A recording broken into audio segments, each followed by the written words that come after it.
This street corner in an historic part of Sydney where some of the earliest surviving buildings of European settlement can be found is actually just on a corner opposite a very popular pub, which I have a nice reference of for another video, but that's a rather more complex scene. So I thought this corner was a nice, relatively straightforward corner where we have a slice off the actual corner of the building just to ease the passage for pedestrians around the corner. So in lots of ways, there's a number of relatively simple geometric shapes here, which means it's a good opportunity to work on proportion, to look at the rectangles that are created by the various components of the buildings, the walls, the balconies, decoration on the balconies, the windows, and to do our best to capture those proportions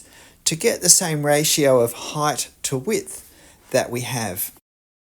And when we're drawing freehand, it's a great skill to keep pushing in at. And it's not the sort of skill we get better at unless we work at it, unless we very consciously apply ourselves to not just doing our best to see that we get the ratios correct, but that we check afterwards and see how we've gone. If possible, we massage the line work in our drawing slightly to make it just a little bit more accurate, because all of that means we focus on a greater precision in our drawing of what we've done. If we accept things that aren't quite right too readily, if we sort of think, oh, well, it looks okay, then all of our drawings at best are going to, oh, well, look okay. But if we want to push through to a greater degree of accuracy to capture the overall shape and often therefore the feel visually of a scene, then we want to work at having a good sense of proportion starting to occur more and more easily when we draw, because the skill we learn is not putting the lines on paper. The skill we learn is actually to not put the lines on the paper nearly as quickly and to observe more carefully before we do that. Ironically, a lot of drawing skill is developed by not drawing as fast, but by putting our effort back into our observation. So if I'm looking at what I've just drawn, if I'm looking at the proportions of that doorway in that wall, I would say that my wall is a bit wide and should be a bit higher compared to what I've drawn. And I think it's partly because I've got confused with that thicker band I've drawn up the top. That's actually meant to be the decorative brickwork, but I actually came to regard it as the top of the very top of that cornice work, and so I didn't take it that much higher again, and that affected some things. Certainly the sense of proportion. Now we have this great, it's a type of magnolia on the left, just protruding in, and foliage, streetscape foliage particularly, I think, is a wonderful contrast to have with the architecture. We need such different marks to create the effect of the foliage as opposed to the effect of the architecture, where there's often a lot more line work involved. So always take the opportunity to add trees that are in our references or in our landscapes in front of us. If we don't, we won't learn to do them better. It's easy to leave things out. I used to leave cars out and people out when I first started drawing, but I finally at some point realised that my ability to draw those objects would lag far behind my ability to draw buildings and streets, which presumably would develop as I practiced. And so I decided I better start to include them. And there is a car here, which is in a good position for a car for me, somewhat in the distance, and end on. So I'm now doing this roof, and again, I'm looking at the shapes. Now, generally, I recommend looking at the form, the three-dimensional roundness of objects, but sometimes some objects lend themselves to better being considered as shapes, as a flat two-dimensional shape, especially things that can be seen as triangles or squares or rectangles, because We can then look for that triangle and seek to reproduce the triangle, which is what I tried to do with the roof section. I saw it as two triangles to try and get the angles correct for. The chimney I saw as a long, thin rectangle to try and get the proportions the same as. And these are the sorts of details where it's very easy to think, oh, a chimney, yes, and to not have all the information we need in our head from our observation to be able to draw it accurately. And now we have this side window here, and it's important to realize that it goes above the top of the magnolia bush. Now, when I look at what I've drawn here, if we look at that doorway, it's actually a doorway on the ground floor, on the street level, on the corner.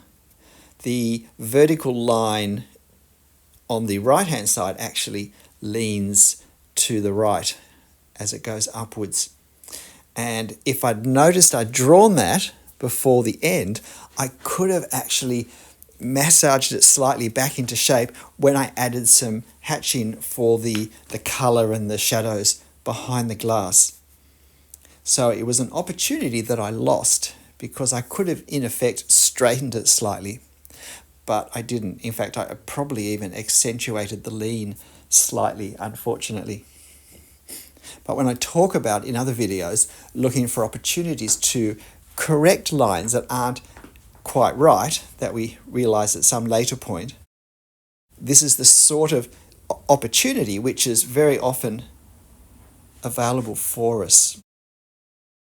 Now, I do want to at some point give some indication of the sandstone blocks because they are an important part in my thinking of the feel of these historic buildings and something that sets them apart. So just trying to get that angle and the foreshortening in place. It's easy when we go down a street such as this to actually go too far. Don't be tempted to measure the line from that diagonal roof line, but look at the vertical of the corner and then just look straight across horizontally to see where the vertical of the end of the building is and think of it as just a width. This is where it is handy, I think, to see a shape, or at least to see a distance from one corner to the end of that first building, and then seek to either replicate that distance if we're drawing it same size, or to keep the proportion of that to the rest of the building the same if we've actually changed the scale of our building. So I've pretty much got this corner building in place. I realise I've not paid enough attention to the underside of the balcony, and I have a bit of trouble shortly just trying to bodge something up to make it look a bit better. But for now, I'm just doing this building because it sits just in front of the bigger tree in the background, which sits further back from a smaller tree closer to us. And I do need to put these trees into place at some stage soon. Yeah, just here I am trying to work out now what's happening with this. Where's it meant to go? Where does it come from? Why is it not working out? When we can't fit something in, invariably it's because we've left something else out. And I just haven't left enough distance between the top of that corner doorway and the balcony. I should have dropped it down, and I should have taken it down further. I actually finished way too high off the street. But if you pay attention to the very last thing I do, I at that point I saw an opportunity that for some reason I hadn't seen earlier of extending that window down to much more where it should have been according to the reference. And again, it's a great illustration of we need to take opportunities that present themselves to make corrections. And they really do present themselves more often than we would think. But for now, I'm doing this tree. I have a playlist on drawing trees. So if tree drawing is a weakness for you, check out the playlist. A lot of people, many people have commented that my tree drawing technique has just really revolutionized drawing trees for them, that they have a framework now to think that lets them put the marks on the paper that they're wanting.